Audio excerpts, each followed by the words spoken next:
What's up, everyone? Welcome to the Season Gaming Bitcast. Today, in place of our regular format, we're going to do a special episode for you, just reflecting on the industry in 2018 and looking at 2019 and what's to come for the three major platforms. So we're going to be mixing up with our usual cast, Dan Rodriguez, Bert Sines, Aiden Pierce.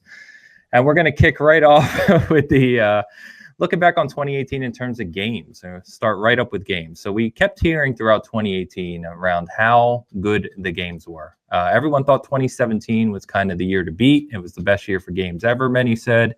And I know we talked about that last year, funny enough. So looking back at 2018, the major titles. So we had early in the year, we had God of War and Celeste. We later had Forza Horizon 4, Spider-Man, Assassin's Creed Odyssey, Smash Brothers Ultimate, and of course, Red Dead Redemption 2. So when we look back at some of the other years, guys, like last year, 2017, the big titles, we had Breath of the Wild, Super Mario Odyssey, Horizon Zero Dawn, Cuphead, Fortnite, and PUBG. The Battle Royale genre became big. Hellblade, Prey, and a few others. But 2007 is the year we usually jump back to for a number of reasons I could go into. But, you know, in terms of 2018, how do you guys feel individually the games overall stacked up? Was it your favorite year ever, or do you think it was just a great year, but maybe not the best? I think as opposed to last year, it's just gotten better. I mean, the games came out last year were fantastic. This year, I think they just keep getting trumped. It's just, you know, with the devs pushing the technology, with the, you know, the new, you know, different engines that they're using, it just keeps getting better and better. And, you know, we've got Red Dead 2, which was amazing. God of War, a whole different experience. And even Assassin's Creed Odyssey kind of, you know, took that next step and, you know, kind of surprised a lot of people. So, I mean, it's not getting worse. So that's a good thing. You know, we didn't take a step backwards, but, you know, if not on equal footing, it's probably better than it was last year. Yeah, I'm in the same boat as you guys. I think this is a great time to be a gamer. One of the things that is different from previous like amazing years is there's a lot more exclusivity now being talked about across platforms.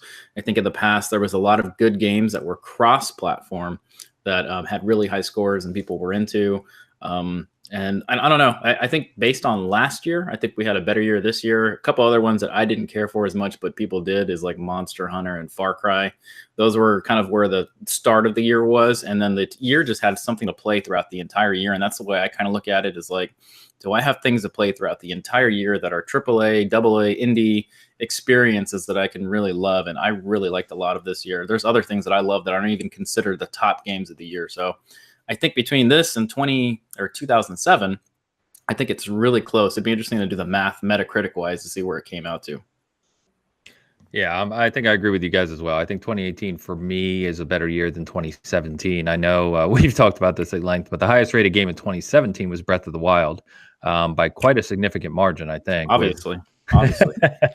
With Mario Odyssey pretty close behind. But those games for me just didn't have the same impact as Red Dead 2 and God of War. I think Red Dead 2 and God of War are some of my favorite games ever. And the fact that they came out in the same year, you know, in addition to everything else we saw this year, is notable.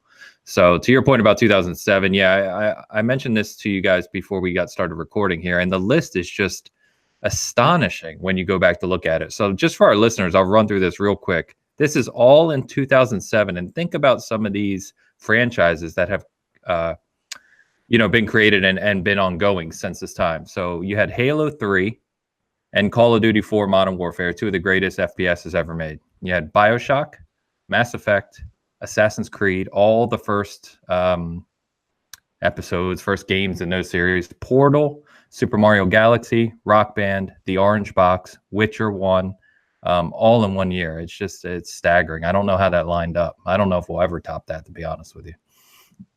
But all right, so let's look at the individual platforms then. So we'll take these one by one and just give a quick thought on them. So starting with the Nintendo Switch. So the Nintendo Switch we talked about previously is actually selling better than the Xbox One and the PlayStation 4 at this point in its life.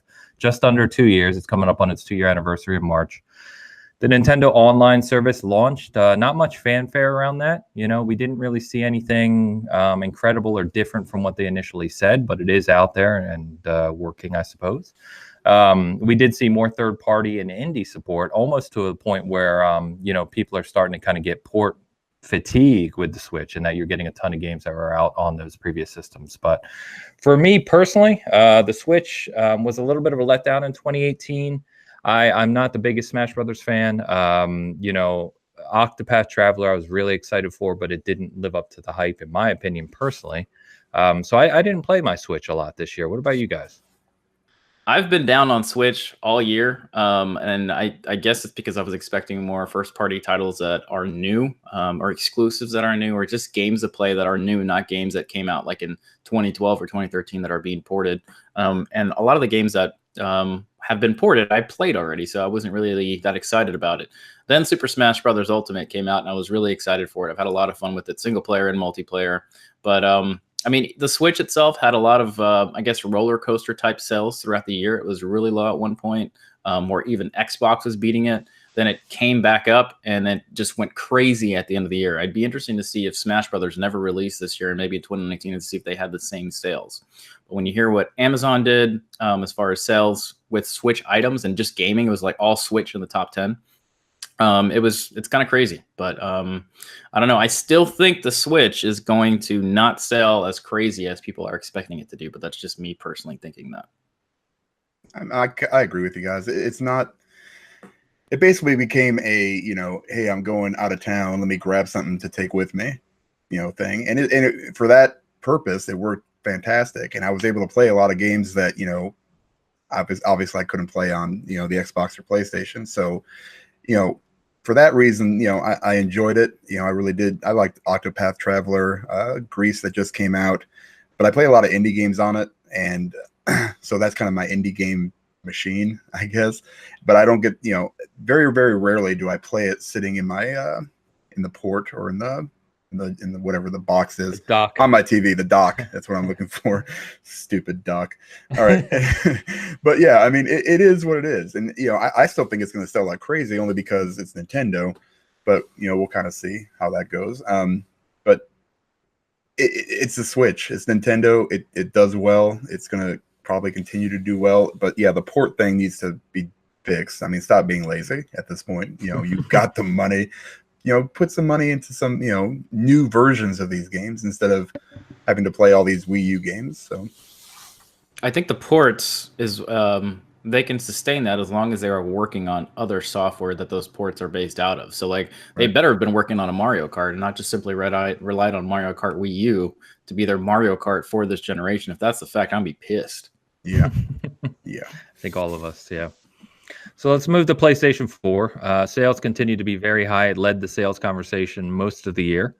PlayStation VR, I would say, had its banner year. It was the year where, we've talked about it in our separate conversation, but it started to sell better, started to see some of that must-have software, which really got people like myself and Bert into the VR space, along with many others. And then I think it goes without saying that God of War in particular, and I would say Spider-Man as well, really dominated the discussion this year. You heard about those games post-release all year long. God of War is obviously still winning awards and winning some Game of the Year awards, as we know. But those two titles that just, they were the ones that set the bar in terms of the exclusives discussion, which was a very big discussion this year for the PlayStation platform. So what do you guys think there? Yeah, I agree. The VR, I got one finally. So actually, we all did. So yeah, I mean, I think that software is finally catching up with it, and they're starting to make these games that are specifically for VR instead of just having this little add-on part that But they're still doing that. I know Ace Combat 7 is has VR capability, but it's only a specific set of missions from what I've read. That kind of stuff I don't want to see anymore. I really don't care for it. I want to see like these full-on VR games, like Beat Saber or Astrobot. As far as overall for the PS4, yeah, it's going to continue to sell, especially when you have these kind of exclusives like God of War and Spider-Man and Detroit Become Human to a lesser extent. It's a great console, and Sony keeps putting money into those first-party developers, and they're going to keep selling, man. Just what they do. Yeah, I think Sony had another great year. They're kind of the king in this generation. I think if it wasn't for the Xbox One X, PlayStation would have even had a bigger league than they have right now. I think PSVR is something that you have to grab if you're interested in it at the price that it's at. I hope, exactly to Dan's point, I hope there's more software that is designed with VR in mind versus just a mode or something in it. I tried Gran Turismo Sport thinking that was going to be something special, and it's literally the same thing through the PSVR headset. You can't look around, you can't do anything else, and that's a super letdown. But I don't know. I'm more excited for VR than I ever have been in the past. I had some friends over; they absolutely loved it. They were asking how much was it, when can they get it? Is it on sale still?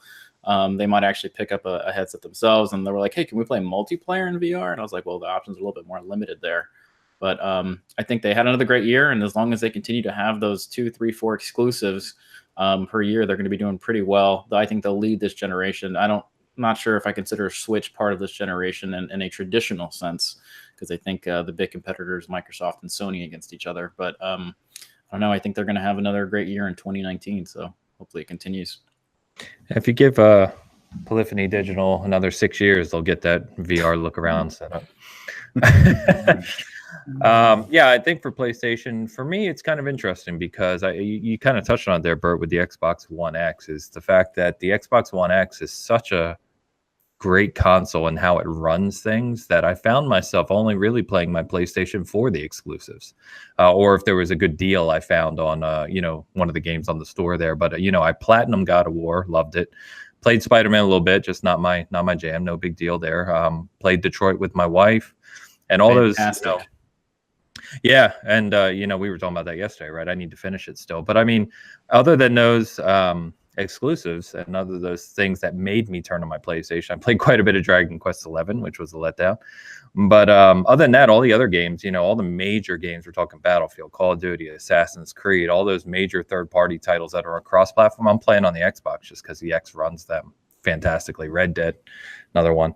But yeah, I mean, fantastic year for Sony. I really like my PSVR.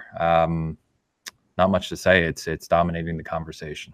So moving on to Xbox. So Xbox, we'll get the big elephant in the room negative out of the way. The talk all year long was its lack of exclusives. I think there's some validity to that conversation, of course, and I think Xbox knows there's some validity to that conversation.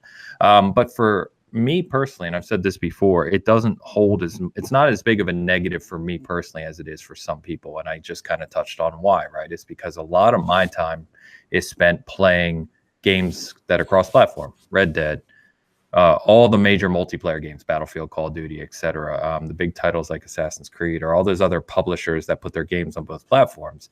And with that, the Xbox One X, to me, is just the best place to play it. It runs games fantastically. The Xbox controller is still the best, in my opinion. The services are the best on Xbox. And when you talk about services, 2018 was the year of Game Pass. So Game Pass became what I would call a must-have service. It really showed its value.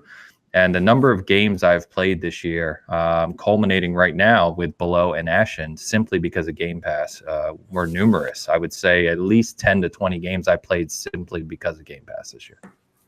Yeah, I think you're right on all those points. I think the Xbox had a great year from just the hardware perspective. Without the X, I think Xbox would have struggled quite a bit throughout this year.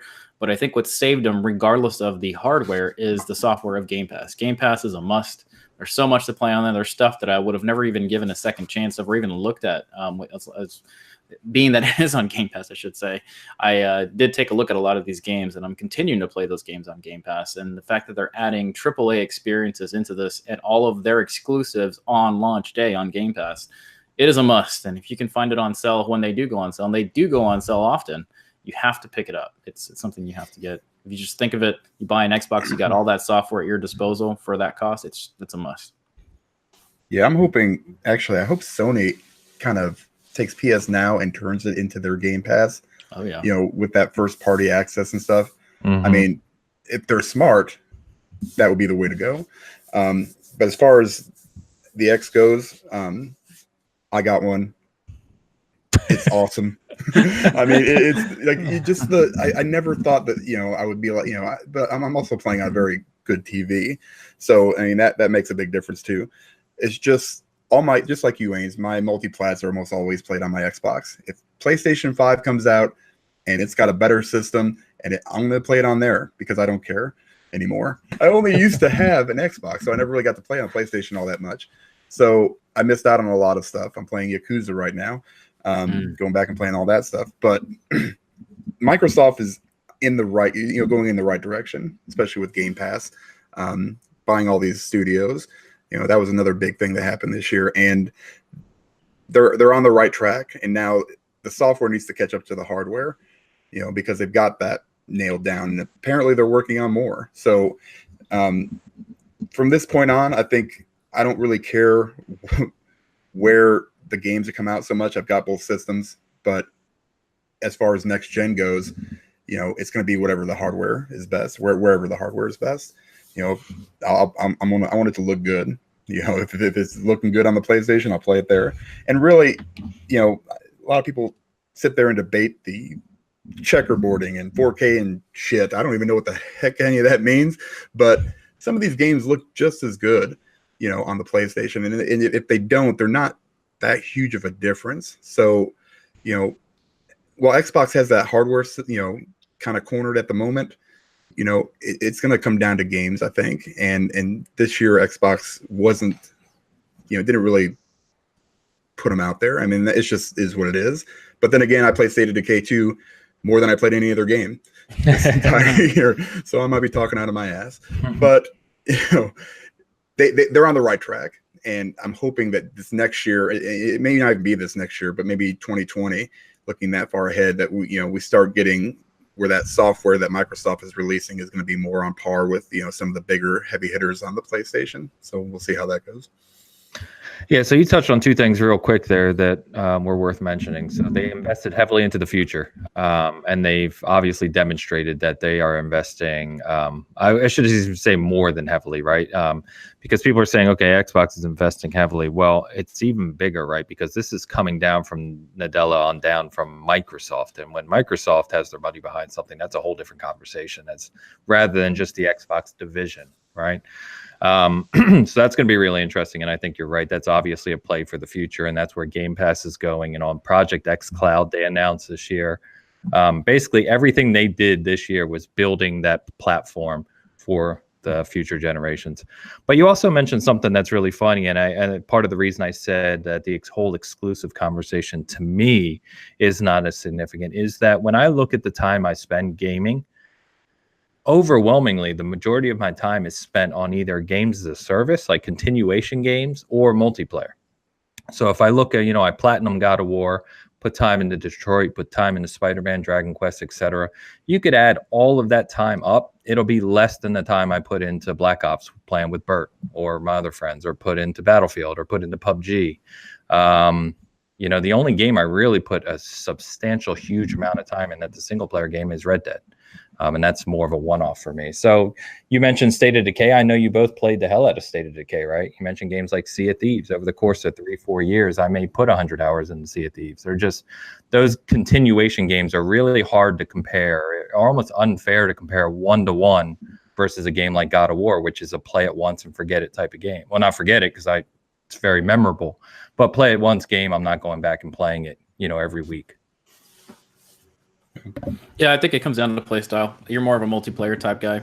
A lot of people, I think Dan is more single player, so he's going to spend more time on those single player games when he won't even touch like Call of Duty or Battlefield unless we're like, hey Dan, log on or something. But there's some people that, what is going on here? There's some people that won't touch the multiplayer stuff, and some people will play 15 single player games, and that's good enough for them. So, I don't know. I think to your point, I mean, you still have people playing World of Warcraft and nothing else. So, I don't know. It just depends. I like both of them. I like the mix of things. There's times where I'm only playing single. I personally have been in that mode for most of December. We haven't really done a ton of multiplayer because of family and holidays and stuff. So I've been playing nothing but single player. So. Yep. It ranges throughout the year. But to your point, I think you, Ains, personally, you have like a game that you love for like 2 or 3 years. I think it was Witcher for a while. And I think you even went back. You went back, and I think you've done Witcher like 3 times almost, I think, right? Almost 2. Yeah, almost two full full playthroughs. times. Yeah, With the DLC. Yeah. With DLC. Yeah, Christmas. yeah. I almost went back and did Witcher because there's some. I didn't like the way I ended the game. I was really pissed because I didn't get the ending I wanted. But yeah, I think I'm the same way. There's what like Last of Us was it for me? I've played that game 3 times now, all the way through. Yep, I have too. Yep. Too much going on. Anyway, it's not a bad thing, boys. No, and I was going to say the nice thing here, you know, at the end of the day, is that all 3 platforms are profitable. All 3 are selling well, and despite all this garbage fanboy nonsense you hear, all 3 have a very, very bright future and will continue to do well. So that's why we like talking about all of them. Really quick, none of them are going anywhere until the Mad Box comes out. I heard that you were converting all your games to the Soldier Boys console, right? That's right. Sorry, I just have to throw that out there. So let's quick hit close out 2018 here. Just a few kind of industry notes. So which I found interesting. So now 44% of gamers are female. Realize that is all gaming, so mobile gaming, PC, console, everything included. But that does surprise a lot of people sometimes when they hear that. And we did see that reflected in games this year. We saw a lot of female protagonists, a lot of people moving towards more variation from your standard me-looking main hero, or you know, shepherd-looking main hero. Me looking, plain white, shaved head. Dude, you know, I'm about as plain as they come in that regard. So you got some brown representation on Just Cause finally. Oh my god! Yeah, we got Bird in Just Cause. You know, it's good. So the average gamer is now 34 years old, which also surprises some people. They think it's still a much younger thing when it's not. Interesting enough, the females are older. They're 37 on average, whereas males are 33. Outside of PSVR, which we touched on multiple times, now VR is not making the waves that many expected by 2018 or the end of 2018, including you've had a lot of the big names like Oculus and Vive supporters, Facebook, which invested in Oculus, coming out, and developers backing away from it. So only 17% of recent study, this is from September, but only 17% of developers on VR believe it will increase notably in the next 3 years. So that's pretty interesting. And then lastly, as most of us know, right, video game revenue continues to grow year over year, up another 13%, 2018, estimated to close somewhere in the 140 billion range, which is just staggering. And it's not going to slow down. I think this will just continue to grow.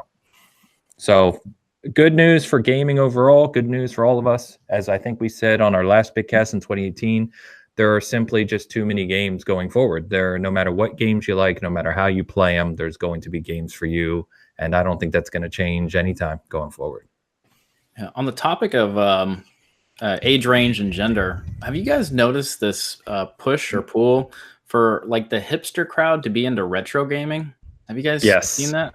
Yes. I don't understand it. It's something that's kind of weird to me. I'm not a big retro gamer to begin with, but it's kind of weird to me for a hipster, and I'm stereotyping obviously here, so not good, but to go, I'm not interested in being from Austin. Yeah, being in Austin.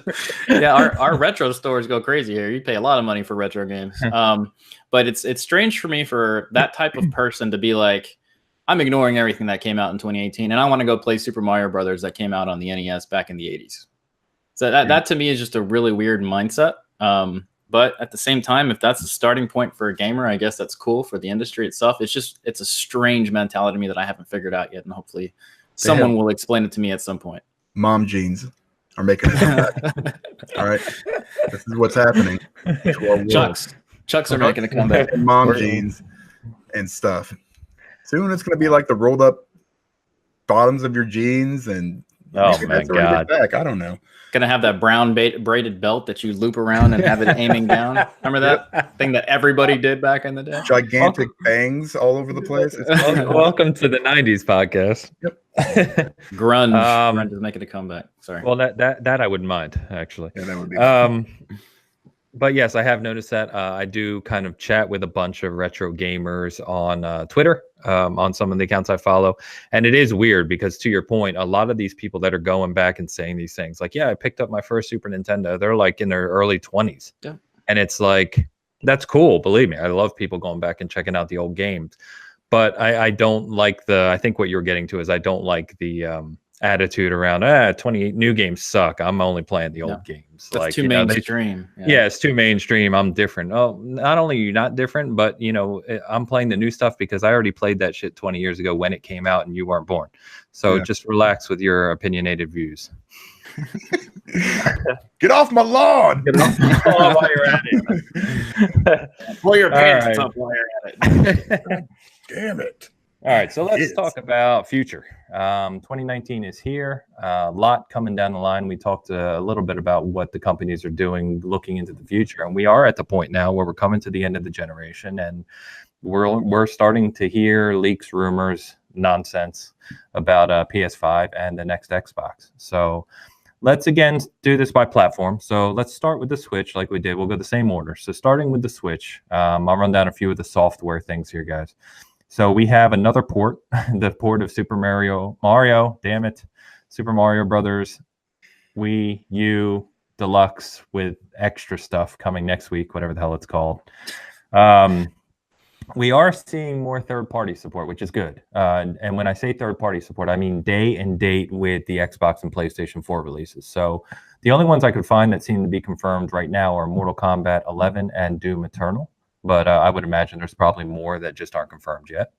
From a first-party side, we have Yoshi's Crafted World and Luigi's Mansion 3, both confirmed for this year. But there has not been any date, talk, discussion that we're aware of on Metroid, whether or not it's actually going to release this year or not. Hopefully it does. And then as sitting out there, we also have Bayonetta 3 and Marvel Ultimate Alliance 3, which are both exclusives to the Switch, but third-party developed. Software, guys. There's not a whole lot there that I'm excited for. Again, kind of saddens me. I've already played Super Mario Brothers on the Wii U a ton. Played it with my son. Loved it. Great game, but I'm not buying it for the Switch. Doom Eternal, Mortal Kombat 11. I'm gonna play those on my X. It's gonna be a night and day gameplay difference between the Xbox X and Switch. Yoshi's Crafted World, I'm interested in. I like Yoshi. I like the concepts there. I'll check it out. Luigi's Mansion, I'll probably be a day one buy. I love the original Luigi's Mansion. Yep.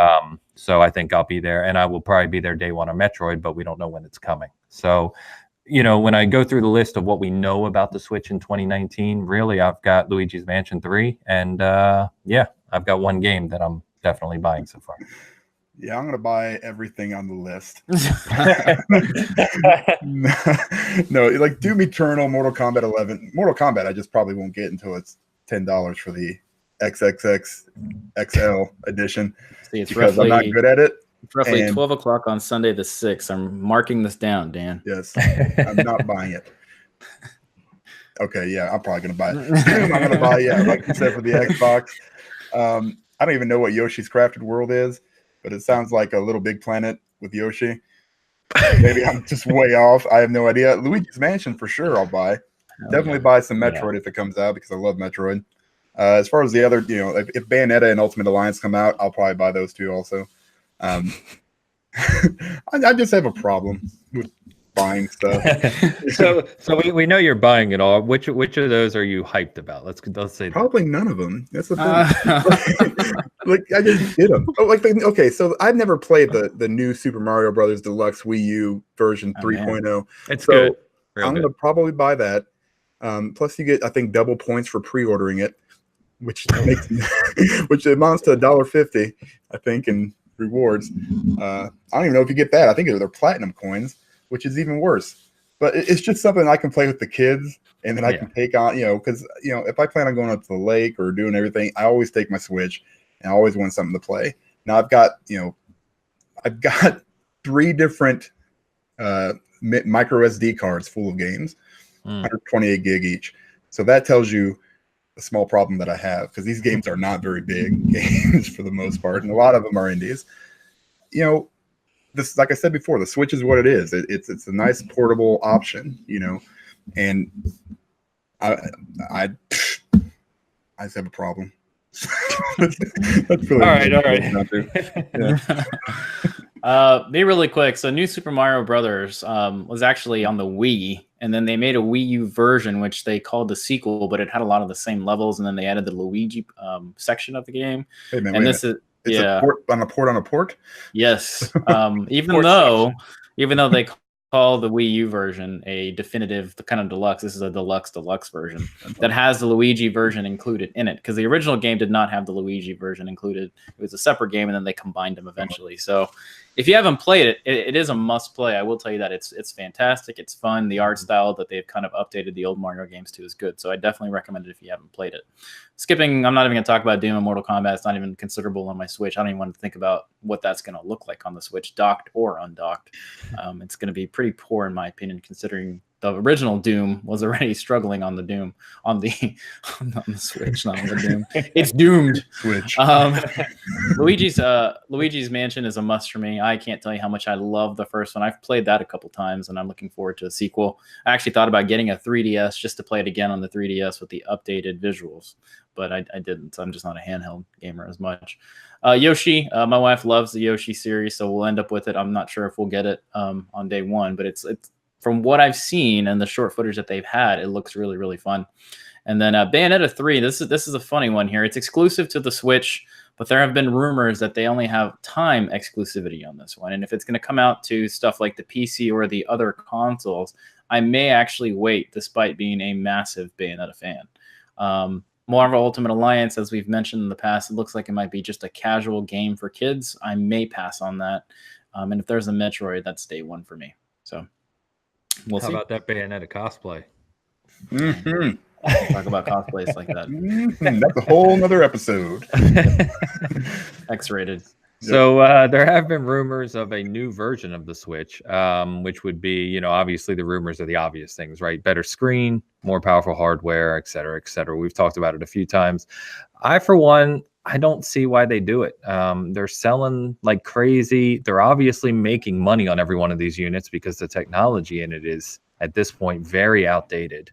I don't see why they would do that. I'll of course buy it if it does come out, because I would prefer more powerful hardware with a slightly bigger, higher res screen.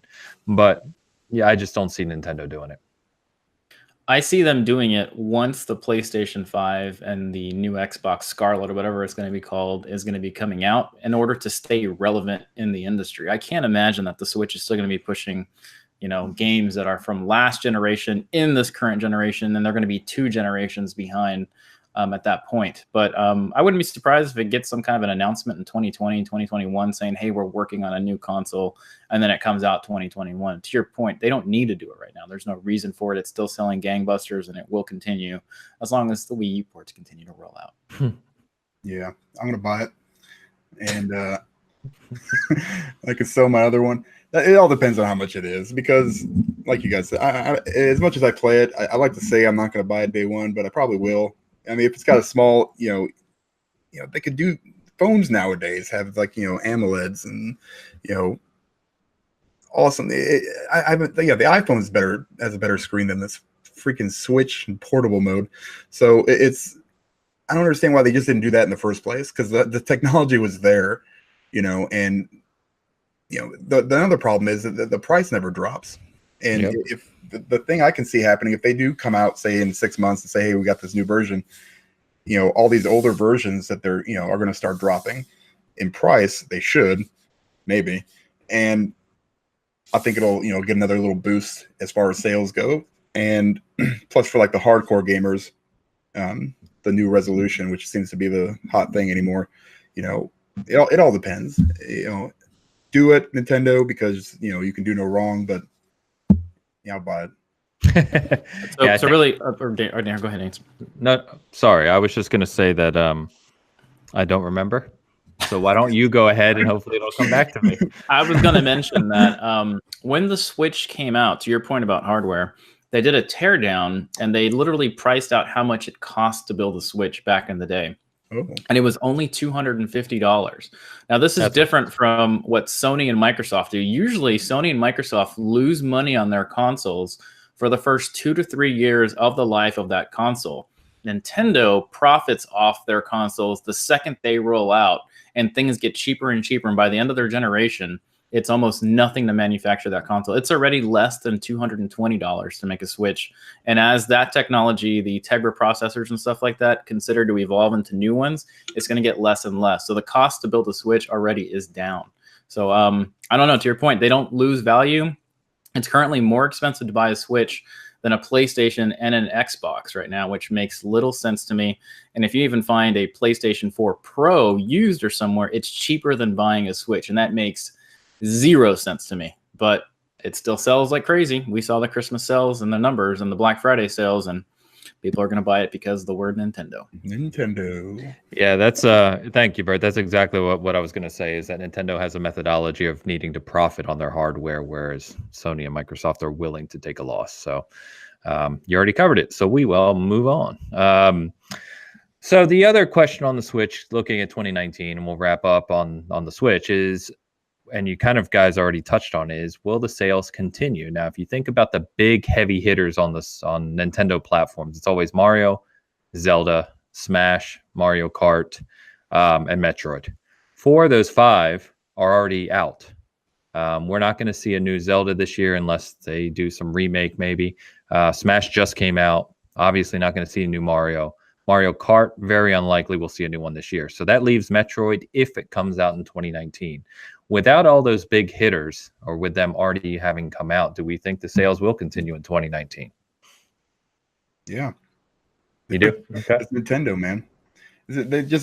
People will just continue to buy it. I mean, if they just started selling some of their software in their eShop for, I think they started reducing some of the prices, some of the bigger games, like Zelda, I think, and I know ARMS and a couple other ones. And let's not talk about ARMS. Yeah, I don't have that game. Go figure. It's one of the few that I do not have. But yeah, I mean, it's just, that's how Nintendo is, and if you can get, between the online stuff with the nostalgia and the old games you can get, it's got so much you can do with it if you haven't done that already. And you guys touched on all these kind of the retro gamer hipster revolution. I mean, this is like the perfect console for them. They can go back and play all these old games, and it wouldn't surprise me if they started putting SNES games, or even Nintendo 64. They can do whatever they want with this thing, and just release more peripherals that cost $200, like a controller or something, and do whatever they want, and people will buy them because it's Nintendo. It's just, it doesn't make any sense. This is the Kojima factor, I like to call it. That's what it is. Bert, I think you said you don't think it's going to continue as strong, right? No, I think it'll be a roller coaster ride again. I think sales will dip again. They'll have another big, massive release, and it'll go back up again and up and down again. And I mean, one big elephant that we left out of our games they play is Pokemon. If they have another true Pokemon game that comes out that is not like Let's Go Eevee or something that's going to sell gangbusters again. Splatoon is kind of a newer thing for them that is kind of doing well, but it's not. That's their competitive shooter, if we're going to call it that. Yeah, I mean, we'll see if that ends up taking off. If you got to keep in mind, Splatoon 2 is actually almost a port of Splatoon 1 that was on the Wii U, with just a few new levels. They used almost all the same assets. So we haven't seen a fresh new Splatoon, if that's going to turn into something.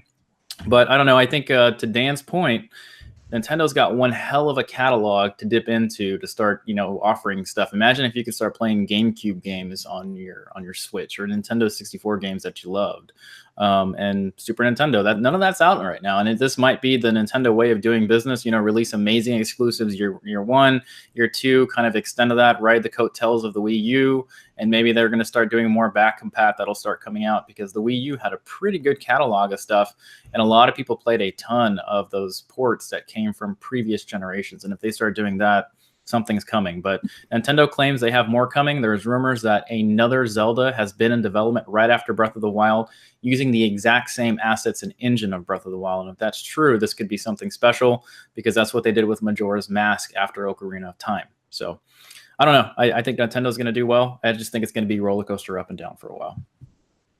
Fair enough.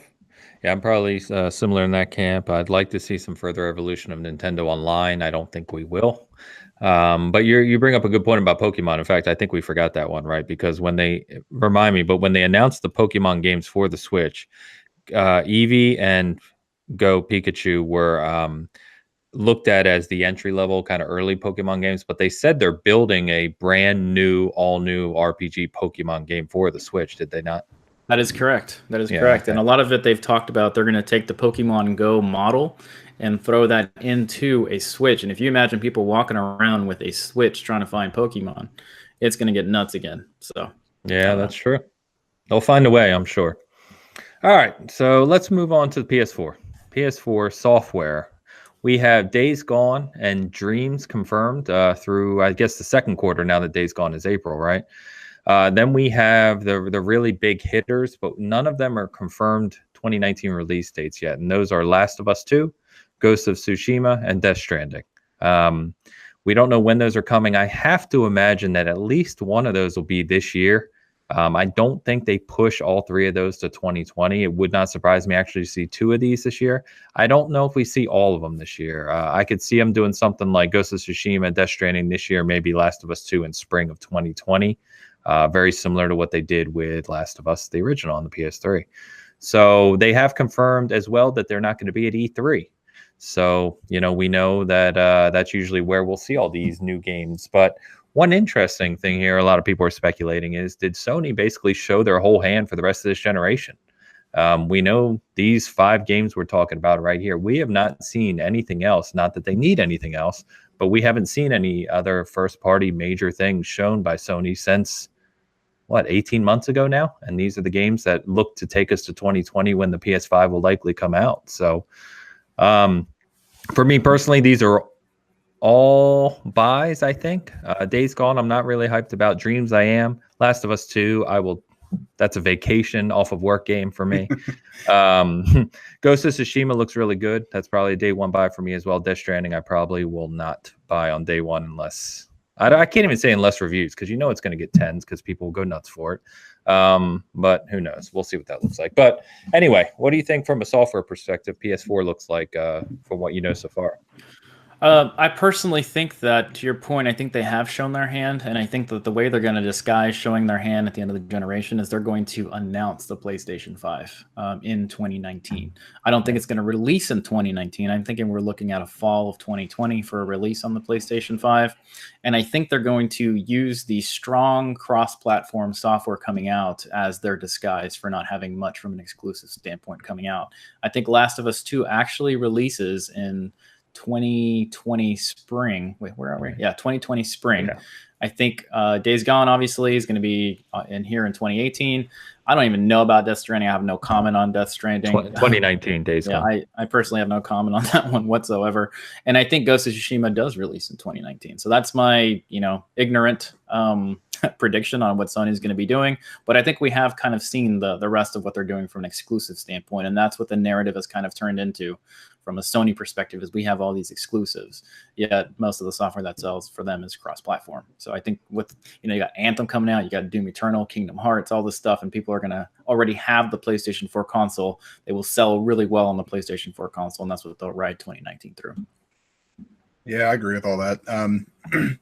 Yeah, aside from these 5, man, I can't think of a single one that, they've announced. And, with no PSX, and then no E3 this year, maybe that fan event, I don't know. But it's, these are all going to be purchase day one for me, because unless Ghost of Tsushima is some kind of Dark Souls game, which it probably will be, and I'll never play it. Death Stranding, as much as I can't stand that dude, I'm going to get it because I have to see what the hype is about. It might be nothing. This is going to be one of those games that if it comes out this year, I think Kojima will be judged on this game, because this is his buddy, this is his thing, this is his whatever, this is his Kojima game. No Konami, nobody holding him back, nobody's saying, you're taking too long or whatever. It's just his thing, and that'll be kind of his legacy. We'll see what happens. But that's a very good point, actually, that I don't think most people are thinking about. This is him on his own development company, on his own timeline, with his own funding. Let's see what he can do. Yeah, and to be honest with you, he seems like a nice guy. So I hope it's good. But I don't know. I have to say I'm already laughing over here. But I think we have to do Death Stranding as your backseat gaming game on launch. Ooh. Oh yeah, for sure. We can do that. That's just we got to. Yeah, that'll happen. unfortunately. I think the funny thing is none of us have a problem with Kojima himself. We have a No. problem with the fans and the reception that he gets for breathing. Is the thing that we have a problem with. Kojima's a cool dude. We got no problem with him whatsoever. Yeah. So He's a weird guy. one thing that I did want to add to my analysis of the PlayStation is another thing that they have that a lot of people get confused with, and to the average casual gamer they don't know anything about, is the marketing rights. I think Sony will dig deeper into marketing rights, and people still think Kingdom Hearts is exclusive to the PlayStation. They still think that Resident Evil 2 is exclusive to the PlayStation. Yeah. And I think they will ride that out as they have towards the end of this generation already. Wow, you just I agree with you. But you just reminded me that Resident Evil's 2 weeks away. Damn. Can't wait for that one, dude. Massive Resident Evil fan here. Do that with Code Veronica, and then I'll be the happiest gamer alive. For real, that's the other best. I agree with you. Code Veronica, it's amazing. Dreamcast for life. All right. So it's likely we will see the PS5 this year, as you said. I think if I just had to guess right now, complete guess, we will see a fan event like PSX, probably PSX, sometime October, November, in where they will unveil the PS5, because it does two things. It gets people hyped going into 2020, which is when it will launch. It also will bring a massive amount of attention to the event. So they're skipping E3. If they say that PS5 is going to be unveiled at PSX, all eyes on the industry everywhere will be focused on PSX. And they'll, Sony kind of gets to set that conversation stage at that point. So I think we'll definitely see it. The other question I think about PS5, and we were touching on, is PSVR. Where does PSVR go from in 2019 and into 2020 as we transition to the PS5? Because Sony has not been the best in terms of backwards compatibility. Actually, not being the best is even being generous, I think. They're not good at it. We all assume that PS5 you'll be able to play all your PS4 games. I think that's a very valid assumption. Will PSVR be the same thing? Will all that hardware and software work on the PS5? And will they introduce a PSVR 2?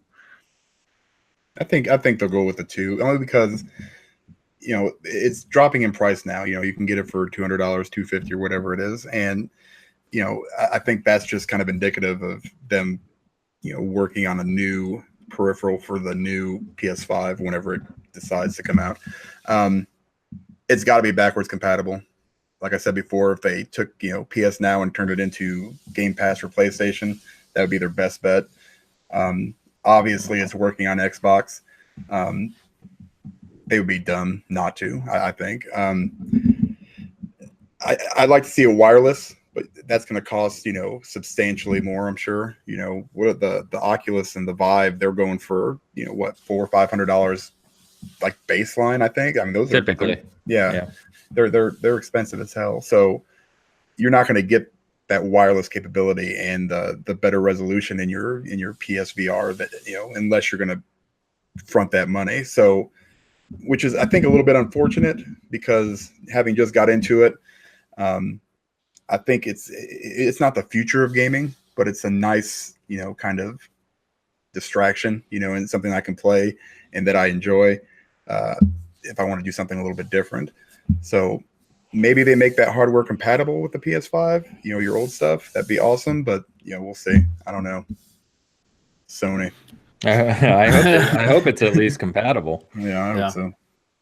I think they will, and once again, this is just a suggestion. I don't know if it's going to happen or not. I think there is going to be a PlayStation 2 or PlayStation VR 2. I think it'll be a nicer, I guess you call it a screen, where your eyes insert the VR headset.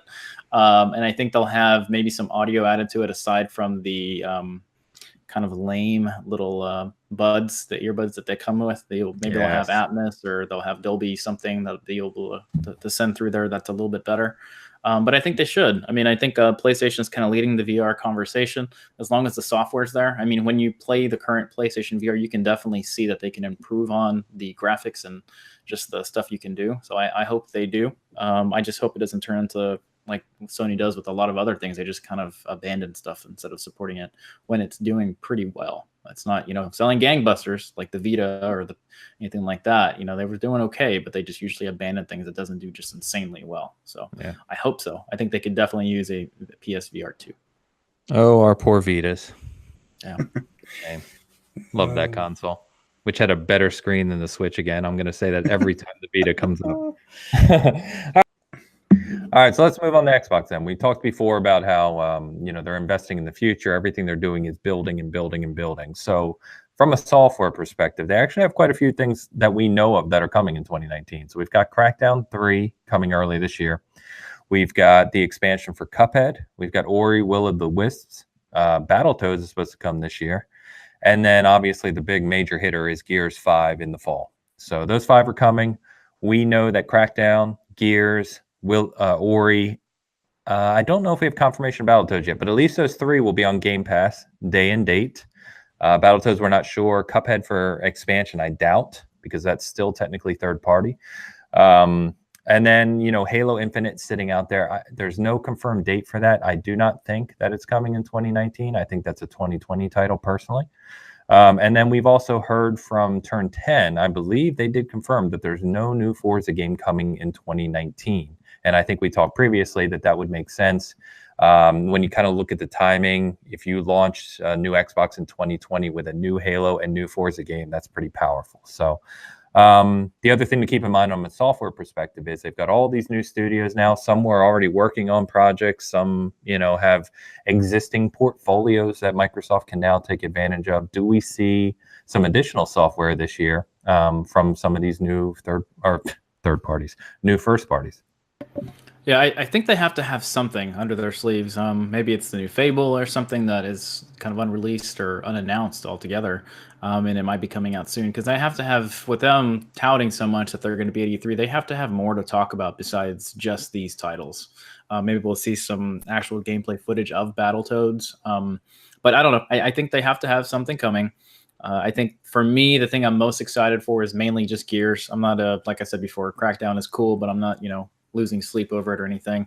And I'll be using my Xbox mainly to take advantage of the X power on cross platforms this year. So we'll see what happens. Yeah, most of what I'm going to play is probably going to be cross platform stuff.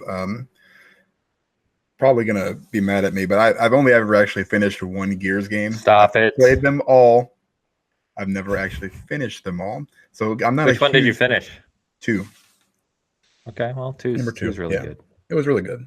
I played almost through all of them. I'm like probably 75% of the way through most of them. So it's one of those things where it's I've lost Bert. I knew this was going to happen. Crying. I'm in tears from a sad perspective. That was the only one I played multiplayer on. That was the only one, is Gears 2. I just never been a huge Gears fan. I enjoy it for what it is, but I've never liked the actual mechanics and the gameplay of it. So for some reason, I just could never get into it. I want to finish 4 really, really bad because I was actually enjoying that one quite a bit. How far did you get in 4? Do you remember? Gosh, you know what I just got past was just the giant motorcycle part with the big flying thing that you're. Yeah. It gets even better after that. Yeah, I got some kind of big castle thing. I think I don't know what the hell I'm doing. Oh my god. I don't know, man. I just never really enjoyed the games, I guess. I did like 2 when I played all the way through it, but that was it. Like, you know what the problem was? The first Gears game I played, I don't know. I know we're going totally off topic here, right? The first Gears, you get to that first part where there's that insane giant thing, then you're in this kind of hallway, and what the hell, the Berserker? Is that what they're called? Corpser. Yeah, okay, whatever. I couldn't get past that. So I stopped playing the damn game. I was like, screw this crap. Eventually I went back. So that's not happening. Played through. So let me explain to you where I lost it and why. So Dan goes, you guys are probably gonna be mad at me, but I never really cared for Gears and I'd only played like one of them. And then Ains goes, stop it. And then he goes, well, which one did you play? And he goes, Gears 2, I think. Okay, well, that one was okay. That's because Gears 2 is my favorite story one. So I kind of let him slide for a minute, and then he kept talking. And then you let it slide. And then Dan goes, well, I did play a little bit of Gears 4. I didn't really care for it. I got to this one part where we get to the motorcycle, and Ains goes, well, it gets even better. Assuming that it was good to Dan before. Right. Oh boy. But anyway, you said there's big castle or something. Oh boy. Big castle. What was it, a castle? I don't know where I was. Anyway, so as far as the software goes, Crackdown 3, I'll play. I'll play day one because it looks cool. I love Crackdown. Ori, maybe that might be a maybe on that one. None of these really kind of jump out at me, to be honest with you. I don't think we're going to see anything from these new studios either. I mean, it's way too early. Obsidian, is just releasing Outer Worlds or whatever it's called, and they'll probably be on that for a little while. And the rest of them, I just don't think having had a whole lot of time. I think maybe at E3 we'll start seeing some maybe demos or at least some CGI trailers or something for some of these games for these new studios. I hope. To kind of, I think you need to. I think Xbox really needs to get something out there to say, hey, this is what's coming. I know we've fucked up, but be patient with us, and this is what you're going to get, and then just like blow everybody out of the water. They've got the whole floor to themselves. There's no reason not to just destroy E3 and just show, some, at least what's coming, for the next generation as far as software goes. We'll see. Sorry about Gears. Yeah, it's funny because we know I play some different games than you guys from a first person perspective, and these games are really up my alley. So I'm a major Gears fan, if you could tell. Gears 5 is my #1 most anticipated game for this year. Crackdown 3, not a giant fan, but I think it looks really fun. I'm really interested to play it. Cuphead, one of my favorites. I'll be diving back in day one. Ori, another amazing 2D game. It is challenging at times, but it's really not that hard. That looks fantastic. We played that at E3 already, Bert, and it looked incredible already. I'm surprised it's not out yet. It looked like it was on yeah, store. They've really taken their time with that one. And then Battletoads is likely going to be a beat 'em up, right? Which will probably just be a lot of fun to play, maybe with my son or something. So I'm actually pretty excited about this lineup here, even though some of the games are a little smaller. So, speaking, we talked about, when we started off comparing the years, like 17 to 18. Yeah. I mean, just based on this doesn't look like a good year. I mean, it looks like, there's you getting that shovel out and just continue to dig. It just doesn't look like, there's no game out of any of these systems. And not just saying, this is just Xbox. This is just all of them, where you say, yeah, this is going to be that game of the year. Last of Us 2 would be. Yeah, if that came out for sure, or but the rest of them, who the hell knows? There were probably 3 or 4 game of the year contenders, when they, before going into 2018, just knowing what was going to come out. And now I look at this and I'm just kind of like, yeah, I don't know, right. Something. Battletoads. So maybe. 2019 sucks. Per Dan Rodriguez, we're moving to 2020. Yep. Straight to 2020. I'll wrap up the Xbox conversation here really quick. And, let me mention what I think has happened. You asked if Sony has kind of shown their hand for the rest of the generation, and I think Microsoft has as well. I think Microsoft will lead from a cross-platform perspective on the X. If you look at all their advertising and everything, they always talk about the best place to play, etc. They're not talking about the launch Xbox or the Xbox One S. They're talking about the X. And I think if you look at the rest of the software that's coming out for the next 1 to 2 years outside of Nintendo, the big titles that everybody's talking about is cross-platform. So I think that people are going to say, hey, where can I get the best experience for Metro? Where can I get the best experience for Resident Evil? And I think that we'll ride on that in Game Pass. I think that's where Microsoft's letting it go. You got to remember, we still have Cyberpunk that's coming here in the next year, hopefully a year and a half, or I think maybe 2020 at the worst.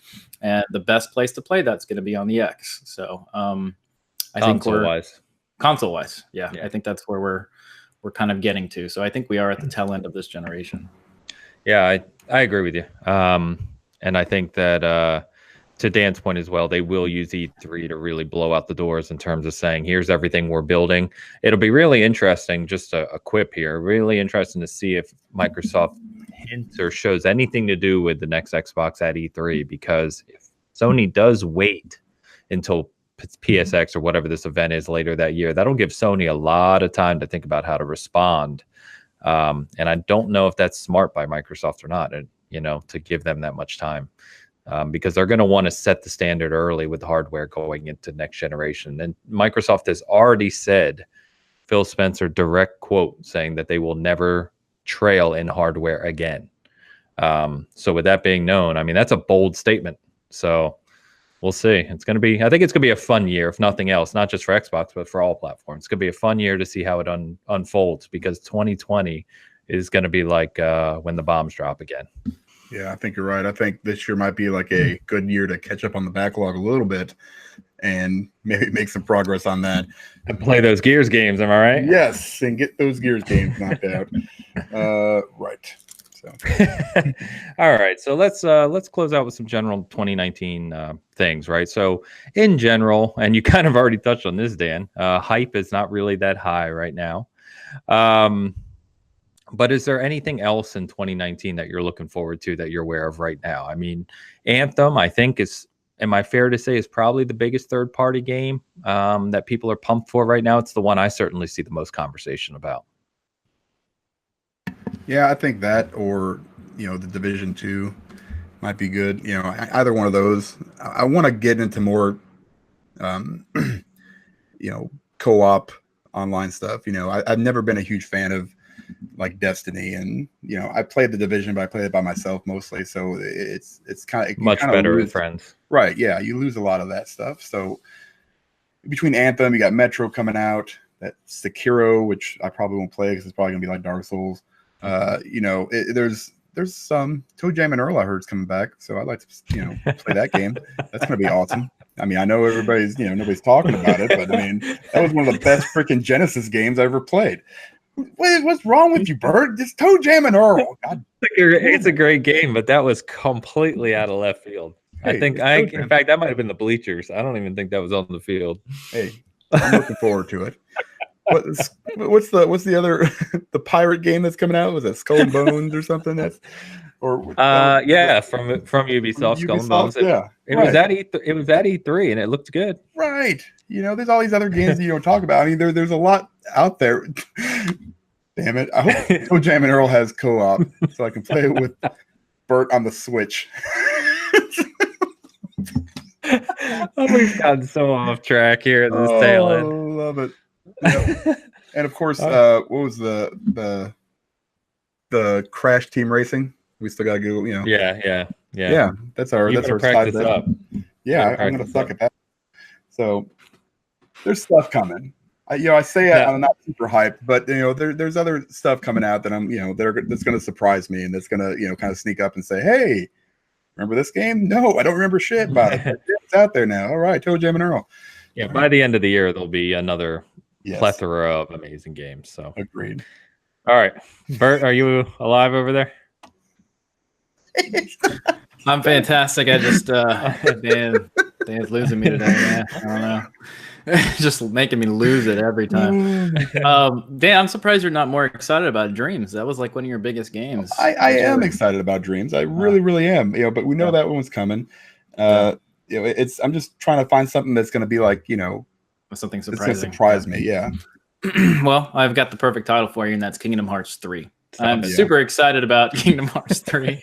Actually, believe it or not, January is actually a pretty damn good month. It's the rest of the year that I'm kind of suspect about. And we've got Ace Combat, which I'm actually a pretty big Ace Combat fan. I hope it's good. It's been in development forever.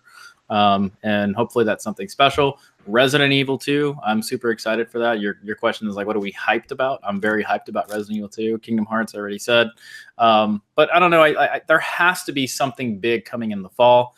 We're more than likely going to get another Call of Duty. I think Battlefield takes a year off. I hope Assassin's Creed takes a year off. I don't know. Maybe another Ghost Recon game is on the works that we don't know about or something. That actually sold amazingly well, and I have no idea why. But I don't know. There has to be more coming. A game that I just thought about that we didn't talk about earlier was Animal Crossing is supposed to be having a game coming out on Nintendo, and that's not for us. Wait a minute. We're talking about Toe Jam and Earl. Dude, I am telling you, that is not a game for us, but that game sells amazing on Nintendo consoles. It does. And that's why I laughed at it. I knew that it was a big game and it sells, and I'm sorry, but it just made me laugh. Yeah, I mean, I'm being sincere with it while still having a little bit of comedy on it, because they do amazingly well among the Nintendo crowd, and so that's another big title from Nintendo.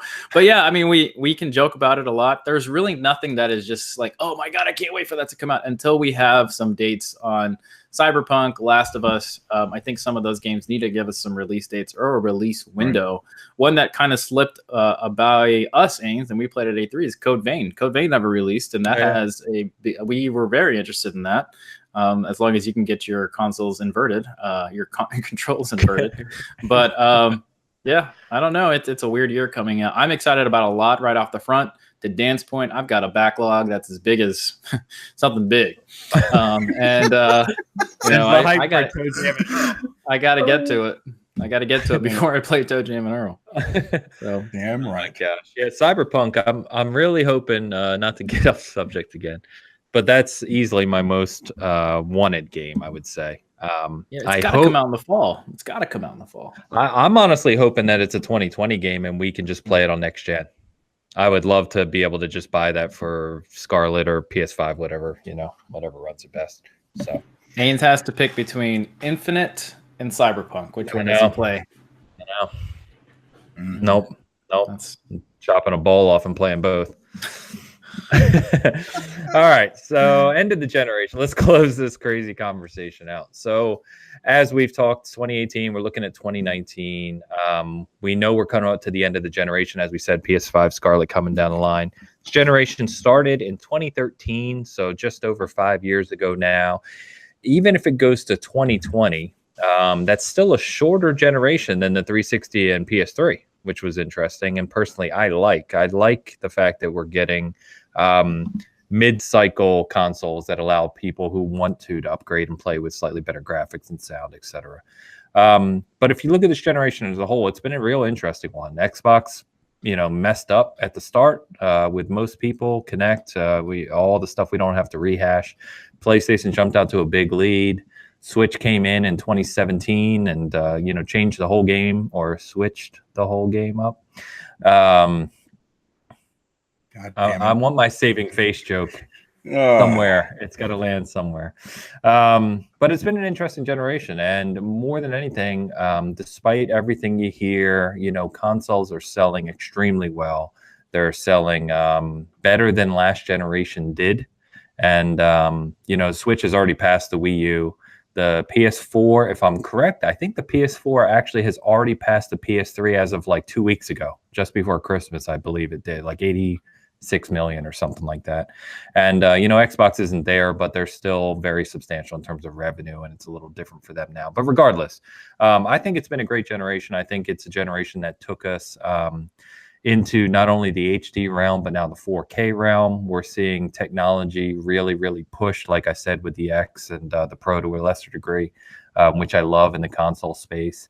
And some of the games, if you think about open world game design, which we've talked about, Red Dead and some others, cinematic game design, God of War and things like that, they're really starting to push the boundaries of what we've seen in the gaming industry with voice acting and motion capping and just levels we've never seen before. So when you factor all of that in, I've really loved this generation. I love the interconnectivity of it, services like Game Pass, playing with friends and sharing everything. To me, it's been great, and I'll stop rambling.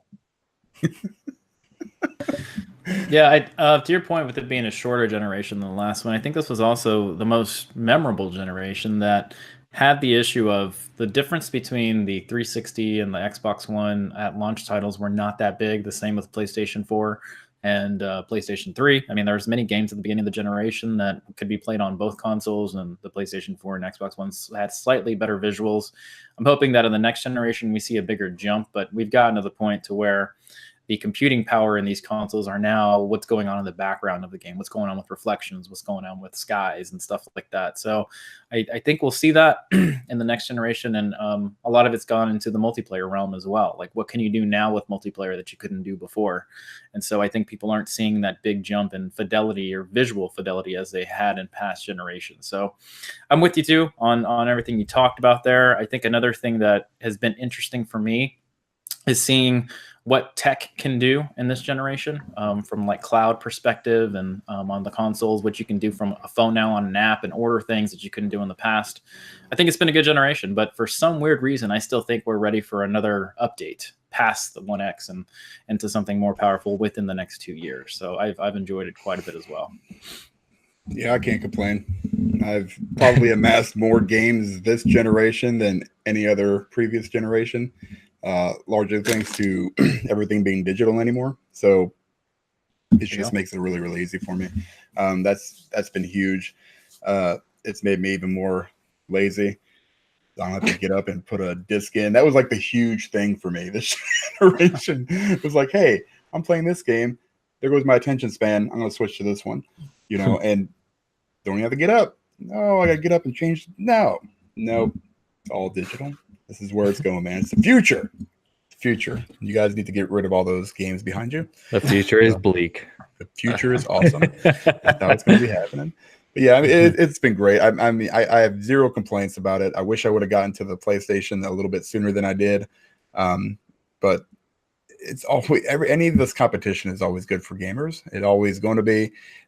Next year, while I'm not super hyped about any of the software, there's a lot of the hardware that they're talking about. Hopefully, we'll hear more about the new Xbox the PS5, possibly maybe a whole new Nintendo system. Who the heck knows? They go through them every 2 or 3 years anyway, it seems like. But yeah, I mean, it's been awesome. I think, aside from like some of the early stuff with Xbox, with the Kinect and stuff, and, who cares? It is what it is. But, all I know now is that I can actually just talk to Alexa, turn on my Xbox, launch a game with Alexa. So all these like integrations and stuff I know about 1,100 Xbox video games, including Grand Theft Auto, Vice City, Grand Theft Auto, San Andreas, Halo 2, and Red Dead Revolver. Red Dead Revolver. Yes, thank you, Alexa. There you go. You couldn't No problem. I'm happy to help. Oh, just shut up. Couldn't even have scripted that better. All right. So yeah, it's been awesome. Oh my gosh. She listed off like original Xbox games. Yeah, That I was don't know funny. what's happening there. Red Dead Revolver. Nice. Good game, by the way. Yeah.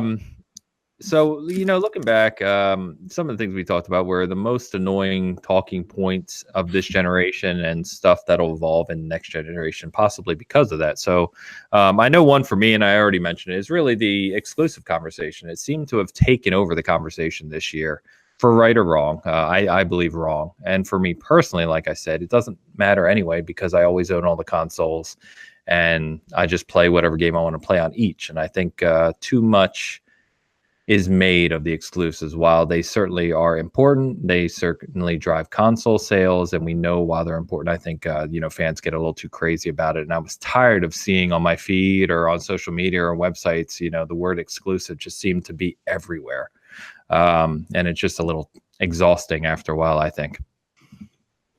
Yeah, for me, it's kind of on the same vein. It's the fanboy war that got inflated throughout this generation from the start, and how the narrative of what was the better place to play games evolved from technical specs, resolution, frames per second.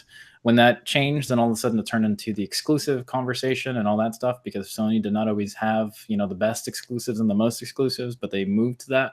The second that they lost that, resolution conversation, it changed. And I felt like this generation has been one of the most toxic fanboy social media places in a long time, to the point to where you have to block people all the time. You have to watch what you say, because then your initial conversation gets turned into something completely different that you never talked about. So I don't know, with social media being what it is today, I'm not actually, maybe in the SNES and Genesis time, it would have been similar.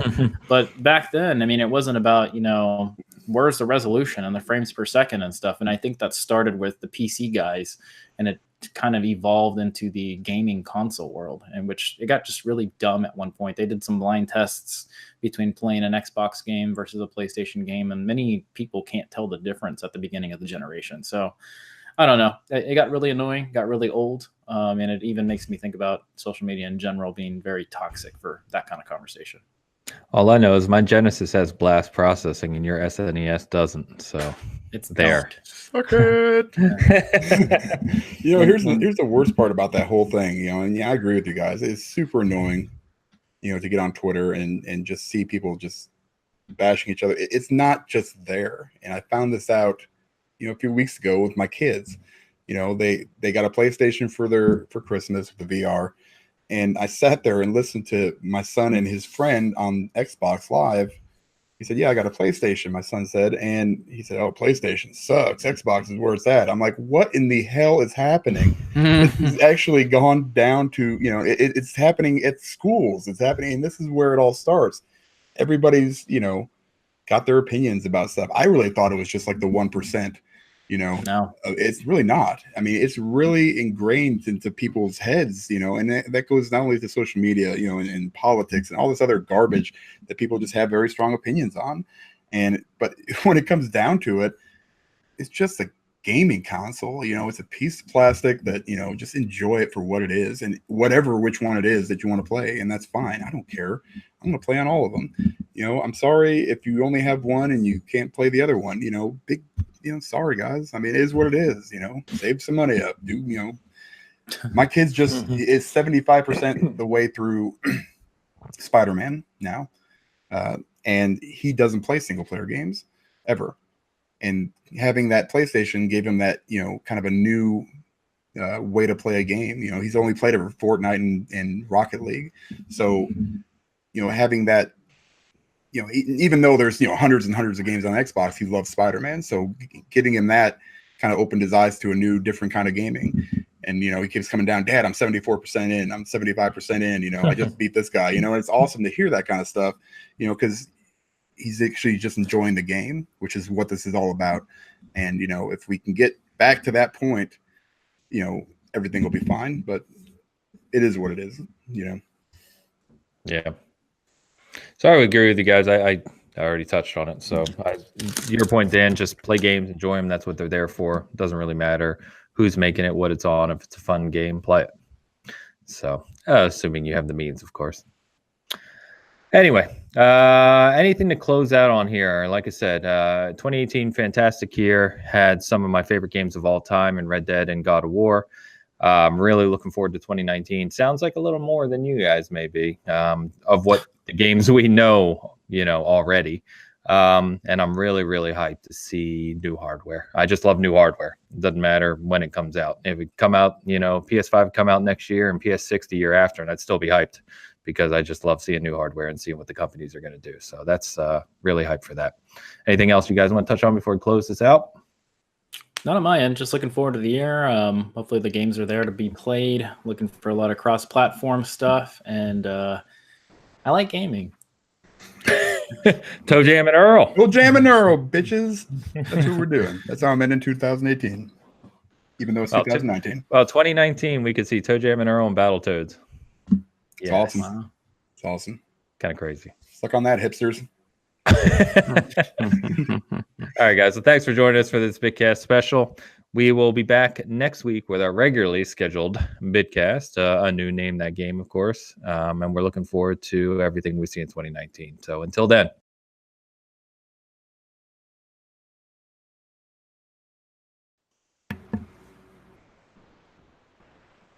Hi, I'm Dan Rodriguez. And I'm on the Bitcast.